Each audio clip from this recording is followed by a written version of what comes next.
بھارت کے مسلمانوں کا بھی سارا وبال ہماری گردن پر ہے. آج میں چاہتا ہوں کہ اس کو آپ اچھی طرح نوٹ کر لیں. بھارت کے مسلمانوں نے جسے آپ فرض کفایہ کہتے ہیں، نماز جنازہ فرض کفایہ، چند لوگوں نے بھی کسی مسلمان کی نماز پڑھ لی تو سب کی طرف سے ادا ہوگی، کسی نے بھی نہیں پڑھی تو سب مجرم ہو جائیں گے، بستی کے سب لوگ مجرم ہوں گے. بھارت کے مسلمانوں نے فرض کفایہ ادا کیا جب پاکستان بنوا دیا آپ کو، اور اس کی قیمت آج بھی وہ دے رہے ہیں. کھلے نعرے لگ رہے ہیں، مسلمان کے دو استھان، پاکستان یا قبرستان، تیسرا کوئی جگہ نہیں. ڈنکے کی چوٹ کہا بابری مسجد کے بعد ایل کے اڈوانی نے، ہم ساری مسجدیں گرا دیں گے ہندوستان کے اندر، کوئی مسجد باقی نہیں چھوڑے. ڈنکے کی چوٹ، اعلانیہ، یہ سب کچھ ہو رہا. اور یہ نعرے تو نامعلوم کب سے لگ رہے ہیں، اور نامعلوم کب سے میں یہاں ان مسجدوں کے اندر بھی اور اپنی تقریروں میں وارن کرتا رہا ہوں کہ کیا وہاں ہو رہا ہے. لیکن ہمارے تو کان پر جو نہیں ریگتی، ہمارے تو وہی دھندے ہیں، وہی کاروبار ہے، اپنا بزنس ہے، اس کے سارے مسئلے ہیں، اس کی اپنی بلڈنگیں ہیں، اپنی موٹریں ہیں، اپنے ٹیلی ویژن ہیں، اپنے کئی کورسز کے ڈنرز ہیں. اللہ خیر صلی اللہ، ہمیں بحث کیا اسلام سے؟ تو بتائیے ہم سے بڑا مجرم کون ہوگا؟ آج جو کچھ ہندوستانی مسلمان پر بیت رہی ہے اس کا جرم ہمارے کندھے پر. یہ میں جذباتی انداز میں نہیں کہہ رہا، میں تو دو اور دو چار کی طرح ثابت کر سکتا ہوں. انہوں نے فرض کفایہ ادا کر دیا. اور اس وقت یاد کیجئے مولانا ابوالکلام آزاد، مولانا مدنی، جمعیت علماء ہند کے علماء اپنے تقدس اور اپنے تدین اور اپنے تقوی کے اعتبار سے انکوestionable، کوئی شک و شبہ نہیں ہو سکتا ان کی نیت پر اور ان کے تقوی پر اور کردار پر. انہوں نے کیا کہا تھا؟ یہی کہا تھا کہ یہ پاکستان بنا کر تم مسلمانان ہند کو 3 حصوں میں تقسیم کر دو گے.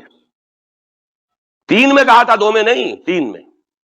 حالانکہ بظاہر تو ایک پاکستان بن رہا تھا نا، لیکن یہ مولانا ابوالکلام آزاد کے الفاظ تھے کہ 25 برس سے زیادہ یہ 2 خطے یکجا نہیں رہ سکتے. اور 25 برس کیا، 24.25 برس میں ٹوٹ گیا پاکستان. 25 برس پورے نہیں ہوئے، اور ان کے الفاظ تھے یہ کہ 25 برس سے زائد جمع نہیں رہ سکتے. 24.25 برس میں ختم ہو گیا. 16 دسمبر 1971 کو پاکستان ختم ہو گیا کہ نہیں؟ 71 کو. بہرحال نوٹ کرنے کی بات ہے، ہم نے کیا کہا تھا؟ میں بھی مسلم لیگی تھا، میں نے بھی نعرے لگائے، چاہے غیر شعوری دور تھا، ہائی اسکول اسٹوڈنٹ تھا. پاکستان کا مطلب کیا، لا الہ الا اللہ، فلک شگاف نعرے لگائے ہیں.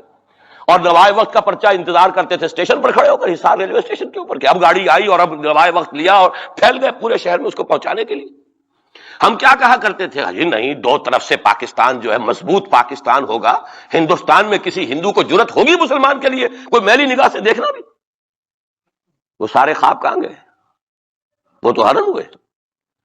وہ 2 طرف کا جفا تھا وہ تو ختم ہوا، اس لیے کہ وہ زنبور تو اب رہا ہی نہیں، وہ تو کھل گئی، نوٹ ہی ختم ہوئی وہ مشرقی پاکستان. اور حال یہ ہے کہ آپ کی وزیر اعظم بنگلہ دیش نے یہ بھی پسند نہیں کیا کہ بابری مسجد پر جو بیان تھا وہ نواز شریف صاحب کے ساتھ مشترک بیان دے دیں. میرا چینل دین اور دنیا کو سبسکرائب کریں اور شیئر کریں. یہ اشتراک بھی دنیا کے سامنے نہ آ جائے کہ مشرقی پاکستان سابقہ اور اس وقت بنگلہ دیش کی وزیر اعظم اور مغربی پاکستان جو اب وٹ ریمینز آف پاکستان کے تحت صرف پاکستان ہے، اس کے وزراء اعظم نے مشترکہ بیان دے دیا. یہ بھی نہیں آنا چاہیے. یہ حال ہے ہمارا.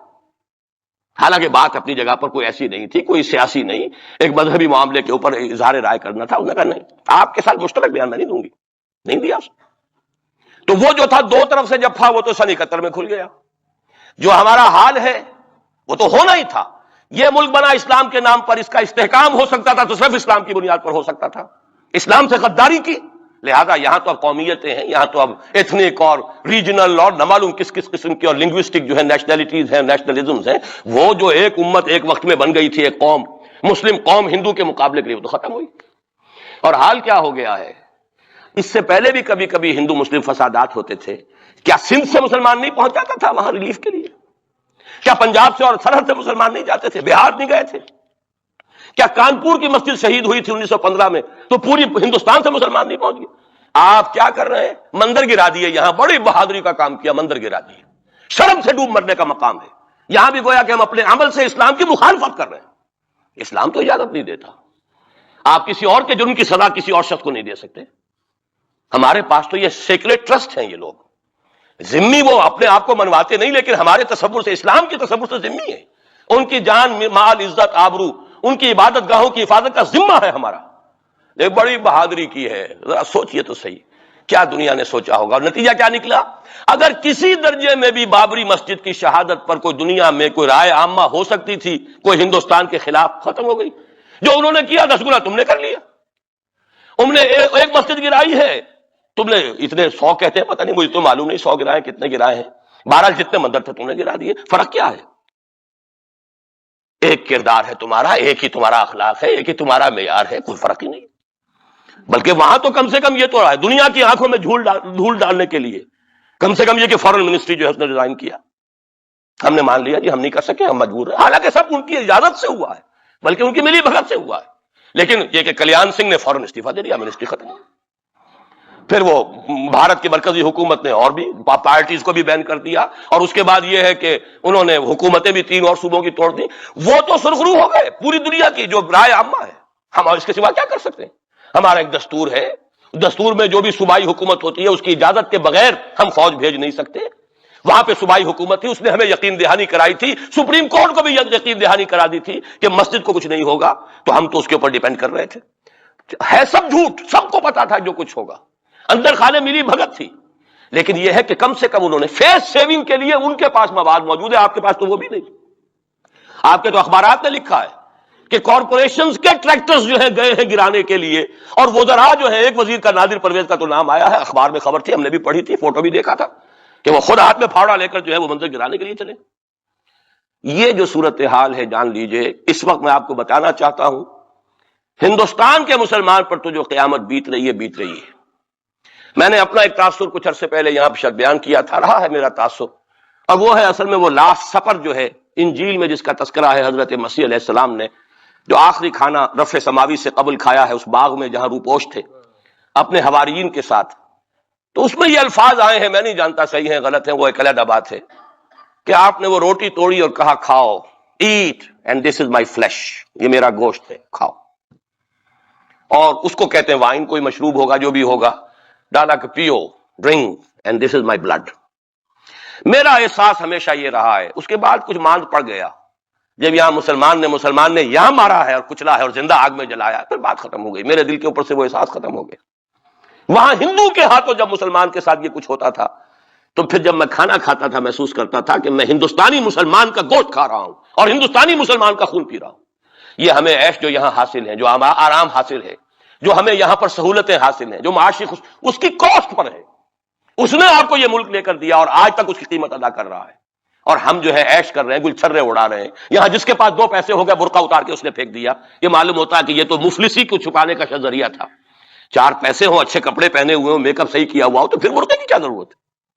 اور میں نے شاید سنا ہے آپ کو، مجھ سے تو چند لڑکیوں نے یہ الفاظ کہے باقاعدہ۔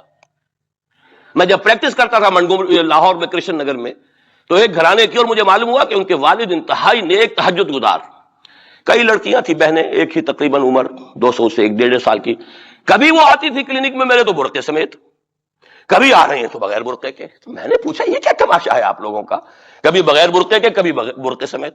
صاف جواب دیا، میں ان کے الفاظ کوٹ اینڈ کوٹ میں ان کے الفاظ کوٹ کر رہا ہوں، ڈاکٹر صاحب جب ہمیں کوئی میک اپ کرنے کا، کپڑے بدلنے کا موقع نہیں ملتا تو ہم برقع پہن لیتے ہیں، اور جب ہمیں موقع ملتا پھر ہم برقع کائے کو پہن۔ تو گویا کہ اس کو چھپانے کا ذریعہ برقع ہے کہ کپڑے میلے ہیں، میک اپ نہیں کیا تو لہذا برقع پہن لیا۔ یہ ہے حال پاکستان میں اسلام کا جو ہم نے بنایا ہے۔ تو میں جو کچھ دیکھ رہا ہوں وہ یہ ہے کہ ہندوستان میں تو قیامت، اب وہاں جو آفیشیل فگرز ہیں 1000 1200 کتنے ہیں، لیکن کم سے کم 10,000 آدمی، اور اب یہ چین ہے فسادات کی۔ کل کے اخبار میں احمد آباد کی تھی، کبھی کہیں ہے کبھی کہیں ہے، اور واقعہ یہ ہے کہ تبصرے یہ ہو رہے ہیں کہ ہندو فنڈامنٹلزم از آن دی رائز۔ یہ جو کچھ ہوا ہے، جتنا بھی اس کے اندر ان کو گرایا گیا ہے، ان کی حکومتیں گرائی گئی ہیں، اس سے انہیں تقویت حاصل ہو رہی ہے، they are getting stronger and stronger. Congress کے لیے اب اپنی جو ہے جان بچانی مشکل ہے، اور اس وقت سب سے بڑا ان کے لیے جو ہو گیا وہ یہ ہے کہ وہ کمیونسٹوں کی سپورٹ کے بغیر چل نہیں سکتے، اور کمیونسٹ جو ہے وہ ان کی جو اس وقت وہ امریکہ کے زیر اثر جو اپنی اکنامک پالیسیز چینج کر رہے ہیں اس کا ساتھ دینے کو تیار نہیں۔ تو یہ ڈائلیما ہے۔ فنڈامنٹلزم اصل جو چلا ہے وہ ہندوستان میں چلا ہے، بدنام پوری دنیا میں مسلمان ہو گیا، لیکن اب اس کا میں بلیم نہ امریکہ کو دے سکتا ہوں نہ کسی اور کو۔ یہ تو اے باد سبا ہم آوردہ توستی، ہمارا اپنا کیا دھرا ہے۔ یہ 1925 یہ جو دوسری جماعتیں ہیں، وی ایچ پی ہے، وشوا ہندو پریشد، یہ اس کی ایک ذیلی تنظیم ہے، جیسے جماعت اسلامی کی ذیلی تنظیمیں ہیں اسی طرح کی ذیلی تنظیم ہے۔ آر ایس ایس خود کبھی نہیں آئی پالیٹکس میں، اور 2 مرتبہ تاریخ میں اس کو بین کیا جا چکا ہے ہندوستان میں، کیونکہ آر ایس ایس کا آدمی تھا جس نے گاندھی کو اسیسینیٹ کیا تھا 1948 میں، دی پارٹی واز بینڈ۔ اس کے بعد جب اندرا گاندھی کا دور آیا ہے وہ ایمرجنسی کا، اس میں بھی پارٹیز اس نے بین کی تھی، RSS بھی بین ہوئی ہے، لیکن ہر مرتبہ پہلے سے زیادہ ابھر کر آئی ہے وہ۔ اور آج یہ سب کے سب VHP والے، BJP والے، یہ سب در حقیقت RSS کے آدمی، کہ اس وقت ہندوستان میں مسلمانوں کی حالت بہت مخدوش ہے۔ کتنا بڑا انہوں نے قدم اٹھایا ہے، اور مسلمان کیا کر سکتا تھا؟ کوئی ریزنٹمنٹ کی ہزاروں سینکڑوں، پولیس والوں نے بھولے ہیں، وہاں کوئی اس وقت رائٹس نہیں ہوئے، اور صاف کہا ہے ریڈیوز نے بھی، BBC نے بھی، پولیس کی فائرنگ سے مارے گئے۔ ایک دن میں 300 آدمی بامبے کے اندر جو ہلاک ہوا ہے پولیس فائرنگ سے ہوا۔ کیسے مقابلہ کر لے؟ فوج کا کیسے کر لے؟ پولیس کا کیسے کر لے؟ اس اعتبار سے جو کچھ وہاں بیت رہی ہے وہ تو بیت رہی ہے، جو ہم پہ گزری سو گزری مگر شب ہجراں۔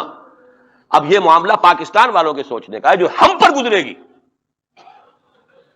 کچھ لوگ ہمارے ہاں بڑے دانشور بنے پھرتے ہیں اور بڑے شوق سے یہ ہندوستان ٹوٹ جائے گا، وہ تو ٹوٹے گا، لیکن اس کے ٹوٹنے سے پہلے تم پر جو آفت ٹوٹے گی اس کا تمہیں تصور نہیں ہے۔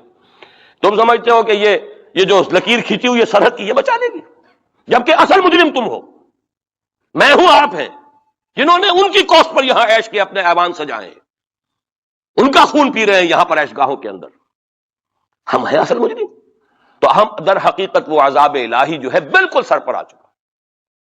اور یہ میں بتا چکا ہوں کہ اول نمبر مجرم مسلمانان عرب، نمبر 2 مسلمانان پاکستان۔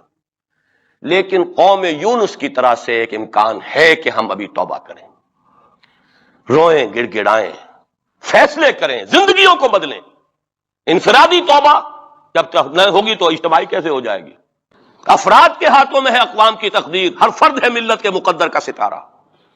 ہماری بیماری کیا وہ کر دے، میں بیٹھا رہا ہوں، میں تو اپنے دھندے، اپنی دکان، اپنا کاروبار، اپنی فرم، اپنا پروفیشن، میں تو اس سے نہیں لوں گا، اور لوگ کر دیں، بہت کریں گے، کچھ تھوڑے سے چندے دے دیں گے، بس بہت ہے، باقی ہمارے عیش، ہمارے کاروبار، ہمارے پروفیشن، ہم اس سے بہت کیسے نکال لیں؟ کیسے ممکن ہے؟ پھر کسی کے ہاتھ میں ہاتھ کیسے دے دیں؟ کسی کو امیر مان لیں، اس کا حکم مانیں؟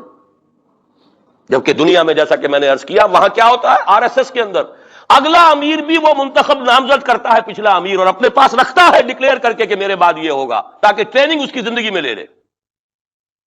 اور نظم چل رہا، 25 لاکھ اس وقت ان کے والنٹیئرز ہیں پورے ہندوستان کے اندر۔ ہمارے ہاں جماعتوں کی سپلٹ ہو رہی ہے، ٹوٹ پھوٹ ہو رہی ہے، اور نئے محاذ ایک اینٹ روڑے اور جمع کر